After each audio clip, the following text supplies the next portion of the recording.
अस्सलाम वालेकुम everyone, welcome back to Physics hub.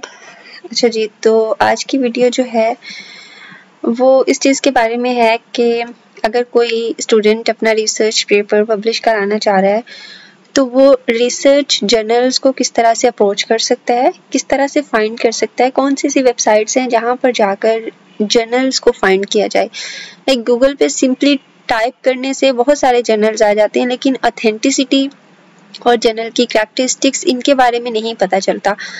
और इंडेक्स कहाँ कहाँ पर है डिफरेंट जर्नल्स, कुछ लोगों की रिक्वायरमेंट होती है कि हमने स्कॉपस में इंडेक्स हो जर्नल का, या डिफरेंट जर्नल्स का इंडेक्स डिफरेंट तरह का हो, तो उन लोगों को नहीं पता होता है। तो आज मैं एक ऐसी वेबसाइट के बारे में डिस्कस करने जा रही हूँ जहाँ पर पता होता है कि जहाँ पर सिंपली आप लिखकर किसी भी सब्जेक्ट से रिलेटेड डिफरेंट जर्नल्स फाइंड कर सकते हैं। अच्छा जी, तो हम वीडियो स्टार्ट करते हैं। HTRS आपने टाइप करना है। HTRS जो आपके पास जो वेबसाइट ओपन होगी वो htrs.atc.government की ओपन होगी। आपने इसको क्लिक करना है और आपके पास इस तरह से एक पेज ओपन हो जाएगा। ये ऑफिशियल पेज है HTRS का, ATC जनरल रिकॉग्निशन सिस्टम। तो आप यहाँ पर जाकर ISSN नंबर भी उसका सर्च कर सकते हैं। आप डिसिप्लिन वाइज सर्च भी कर सकते हैं। डिसिप्लिन वाइज मीन्स कि आपको किस तरह का कौन से सब्जेक्ट से रिलेटेड आपको जर्नल चाहिए, और साथ में आके इसके GPI नंबर भी लिखे हुए होते हैं। HTRS कैटेगरी भी लिखी होती है, और लाइक W कैटेगरी के पेपर्स जो होते हैं वो बहुत हाई इम्पैक्ट फैक्टर्स होते हैं। और आपके पास अगर 7 नंबर पे अगर हम जाकर देखें WXY इस तरह की कैटेगरी, डिफरेंट कैटेगरीज के नंबर्स होते हैं। तो आपको यहाँ पर बहुत सारे जर्नल्स, हर सब्जेक्ट से रिलेटेड जर्नल्स मिल जाएंगे। अगर आप इस तरह से फाइंड करना चाह रहे हैं तो वेल एंड गुड, और अगर आपको इस तरह से नहीं पता चल रहा है तो आप इसमें से एक और चीज़ होती है, यहाँ पे जर्नल सर्च पे जाएं। लाइक अगर मेरा पेपर जो है वो मेडिकल फिजिक्स का है और मैं मेडिकल फिजिक्स के जर्नल्स को ढूंढना चाह रही हूँ, तो मैं यहाँ पे टाइप करती हूँ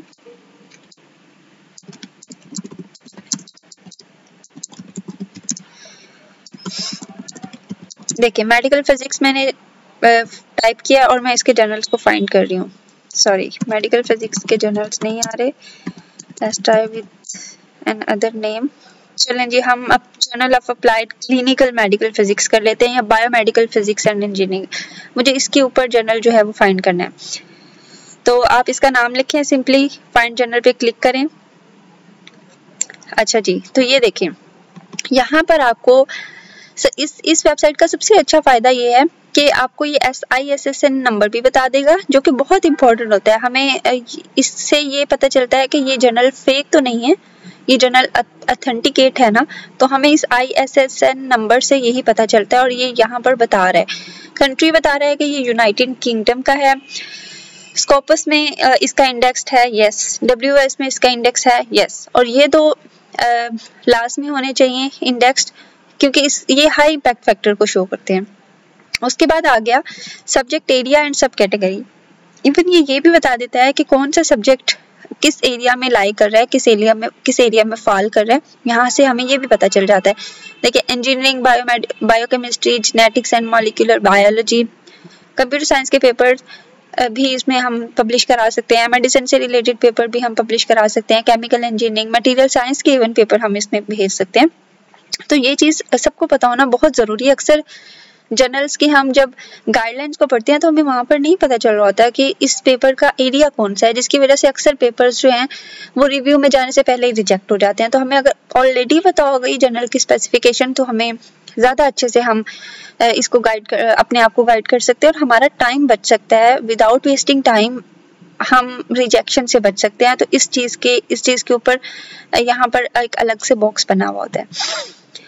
अच्छा जी, तो नेक्स्ट अगर हम आए तो यहाँ पर देखें, यहाँ पर एक और बॉक्स जो है वो शो कर रहा है कि इसका H इंडेक्स क्या है, स्निप कितना है इसका, और ये डिफरेंट इसके पैरामीटर्स होते हैं जो कि इसको शो कर रहा है। रॉ स्कोर कितना है, और मतलब ईच एंड एवरीथिंग ये डिस्क्राइब कर रहा है, जो कि अक्सर लोग रिक्वायर होती हैं अक्सर लोगों को, अक्सर टीचर्स को, अक्सर स्टूडेंट्स को रिक्वायर होती हैं, but they didn't even find them from a single page. तो यहाँ से वो इसको फाइंड कर सकते हैं। लाइक अगर यहाँ पर देखें ये एक्स कैटेगरी का पेपर है, ये डब्ल्यू कैटेगरी का पेपर नहीं है।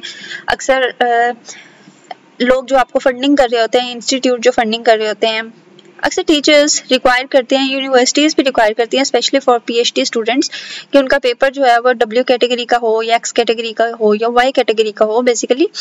तो यहाँ से हमें ये भी पता चल सकता है, क्योंकि अगर हम जर्नल की गाइडलाइंस को ओपन करें तो हमें बिल्कुल वहाँ से अक्सर नहीं पता चल रहा होता। तो ये भी एक टाइम वेस्टिंग थिंग है, और without wasting time we can see from this page directly.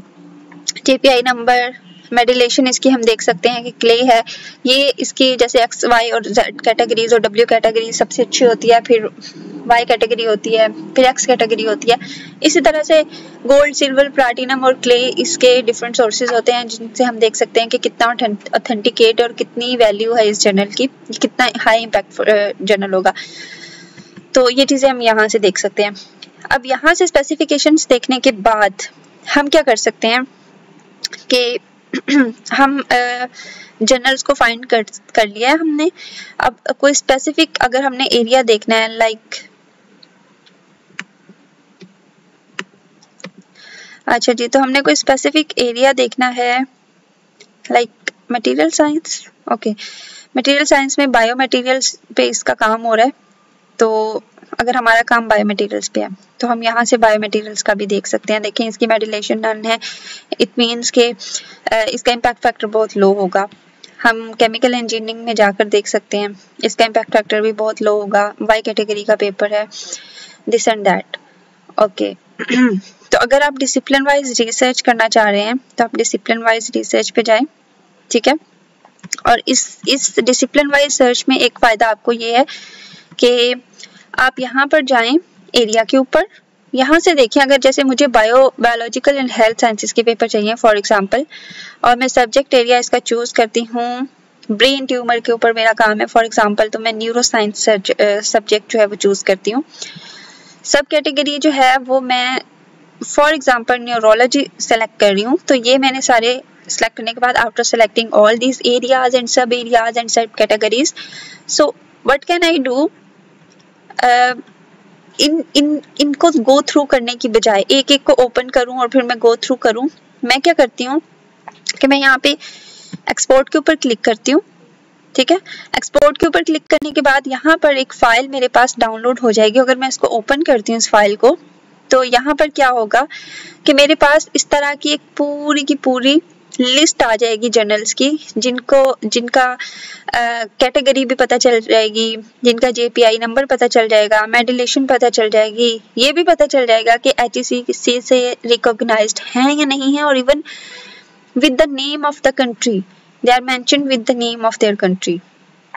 तो ये बहुत हेल्पफुल रहेगी आपके लिए, अगर आपको बजाय इसके कि आप एक जर्नल जो है वो बैठ के सर्च करें गूगल के ऊपर, आप HTRS की वेबसाइट पे जाएं, यहाँ से अपने एरिया, सब्जेक्ट और सब एरियाज जो हैं वो सेलेक्ट करें, और आप इस तरह की एक फाइल जो है वो डाउनलोड करें, और आप यहाँ से फिर अपने इंटरेस्ट से रिलेटेड कोई भी एरिया जो है, कोई भी पेपर जो है वो सेलेक्ट करें, और आप उसमें जर्नल अपना पब्लिशिंग के लिए भेजें।